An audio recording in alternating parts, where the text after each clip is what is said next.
ഓഹരി വിപണി രംഗത്ത് ആദ്യമായി പ്രവേശിച്ച ലുലു ഗ്രൂപ്പ് പുതിയ റെക്കോർഡുകൾ സ്വന്തമാക്കുന്ന വാർത്തകളാണ് കഴിഞ്ഞ കുറച്ച് ദിവസമായി ദുബായിൽ നിന്നും വന്നുകൊണ്ടിരിക്കുന്നത്. ഓഹരി വിൽപ്പനയിലൂടെ 15,000 കോടിയിലധികം രൂപ ലുലു സമാഹരിക്കുമെന്നാണ് പ്രതീക്ഷിക്കുന്നത്. ഓഹരി വിൽപ്പനയിലൂടെ ലഭിക്കുന്ന പണത്തിലൂടെ ലുലു തങ്ങളുടെ ബിസിനസ് പുതിയ തലങ്ങളിലേക്ക് ഉയർത്താൻ പോകുന്നുവെന്നാണ് പല റിപ്പോർട്ടുകളും സൂചിപ്പിക്കുന്നത്.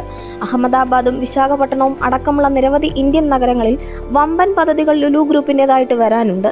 അതോടൊപ്പം തന്നെ തങ്ങളുടെ സ്വന്തം തട്ടകമായ ഗൾഫ് മേഖലയിലും വിപുലമായ പദ്ധതികളാണ് ലുലുവിനുള്ളത്. വിവിധ ഗൾഫ് രാഷ്ട്രങ്ങളിലായി അടുത്ത വർഷത്തിനുള്ളിൽ 100 പുതിയ സ്റ്റോറുകൾ തുറക്കുമെന്ന് ലുലു ഗ്രൂപ്പ് MDയും ചെയർമാനുമായ MA യൂസഫ് അലി കഴിഞ്ഞ ദിവസം വ്യക്തമാക്കി. IPOയുമായി ബന്ധപ്പെട്ട് നടത്തിയ വാർത്താ സമ്മേളനത്തിനായിരുന്നു ഗൾഫ് മേഖലയിലെ ലുലുവിന്റെ ഭാവി പദ്ധതികളെക്കുറിച്ച് യൂസഫ് അലി വ്യക്തമാക്കിയത്. GCCയിലേത് വളരെ വ്യക്തമായ ഒരു സമ്പദ് വ്യവസ്ഥയാണ്. ലുലു ഇന്നൊരു പാൻ GCC റീറ്റെയിലറാണ്. ജനസംഖ്യ വളരുകയാണ്. അതുകൊണ്ട് തന്നെ കൂടുതൽ റീറ്റെയിൽ ഔട്ട്ലെറ്റുകളുടെ ആവശ്യകതയുണ്ട്, MA യൂസഫ് അലി പറഞ്ഞു. ഇപ്പോൾ തന്നെ പുതിയ 91 സ്റ്റോറുകൾ തുറക്കുന്നതുമായി സംബന്ധിച്ച ചർച്ചകൾ നടന്നു വരികയാണെന്ന് ലുലു റീറ്റെയിൽ CEO സൈഫി രൂപവാലയും വ്യക്തമാക്കി. ചർച്ചകൾ പൂർത്തിയാകുന്നതോടെ ഇത് 100ലേക്ക് എത്തുമെന്നും അദ്ദേഹം പ്രത്യാശ പ്രകടിപ്പിച്ചു. ഗൾഫ് മേഖലയിലെ മാത്രം കണക്കുകളാണിത്.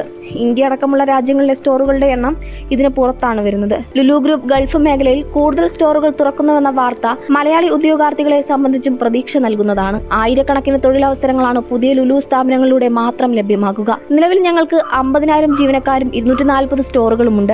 91 സ്റ്റോറുകൾ കൂടി വരുന്നതോടെ തീർച്ചയായും തൊഴിലവസരങ്ങൾ ഉണ്ടാകും. സൈഫി രൂപവാലയെ ഉദ്ധരിച്ച് ഖലീജ് ടൈംസ് റിപ്പോർട്ട് ചെയ്യുന്നു. വ്യത്യസ്ത വലുപ്പത്തിലുള്ള സ്റ്റോറുകളാണ് വരാൻ പോകുന്നത് എന്നതിനാൽ തന്നെ എത്രത്തോളം ഒഴിവുകളായിരിക്കും ഉണ്ടാകുക എന്നത് ഇപ്പോൾ പറയാൻ സാധിക്കില്ലെന്നും അദ്ദേഹം ചൂണ്ടിക്കാണിക്കുന്നുണ്ട്. എന്തായാലും നിലവിലെ ലുലുവിന്റെ ഔട്ട്ലെറ്റുകളുടെയും ജീവനക്കാരുടെ എണ്ണം കണക്കാക്കുമ്പോൾ പുതുതായി വരുന്ന 100 സ്റ്റോറുകളിലേക്ക് ആയിരക്കണക്കിന് തൊഴിലാളികളെ വേണ്ടിവരുമെന്ന് ഉറപ്പാണ്. സ്വാഭാവികമായും ഇവിടങ്ങളിലേക്കുള്ള റിക്രൂട്ട്മെന്റ് കേരളത്തിൽ നിന്ന് ഉൾപ്പെടെ നടക്കും. UAEയിലും സൗദി അറേബ്യയിലുമായിരിക്കും ലുലു ഗ്രൂപ്പ് കൂടുതൽ പുതിയ സ്റ്റോറുകൾ തുറക്കുക. പ്രവാസികളുടെ വർദ്ധിച്ചു വരുന്ന ജനസംഖ്യ തന്നെയാണ് ഇതിന്റെ പ്രധാന കാരണം. ഗൾഫ് മേഖലയ്ക്ക് പുറമെ ആഫ്രിക്കൻ രാജ്യങ്ങളിലും വിയറ്റ്നാം അടക്കമുള്ള ഏഷ്യൻ രാജ്യങ്ങളിലും ലുലു പുതിയ സ്റ്റോറുകൾ തുറക്കാൻ പോവുകയാണ്. ഇന്ത്യയിലേക്ക് വരികയാണെങ്കിൽ തുടക്കത്തിൽ പറഞ്ഞതുപോലെ അഹമ്മദാബാദിനും വിശാഖപട്ടണത്തിനും പുറമെ ചെന്നൈ, നോയിഡ ഉൾപ്പെടെയുള്ള നഗരങ്ങളിലും ലുലു വമ്പൻ പദ്ധതികൾ പ്രഖ്യാപിച്ചിട്ടുണ്ട്. കേരളത്തിലാണെങ്കിൽ കോട്ടയം, കൊട്ടിയം, തിരൂർ, പെരിന്തൽമണ്ണ തുടങ്ങിയ ഇടങ്ങളിലും ലുലുവിന്റെ മാളുകൾ വരാൻ പോവുകയാണ്.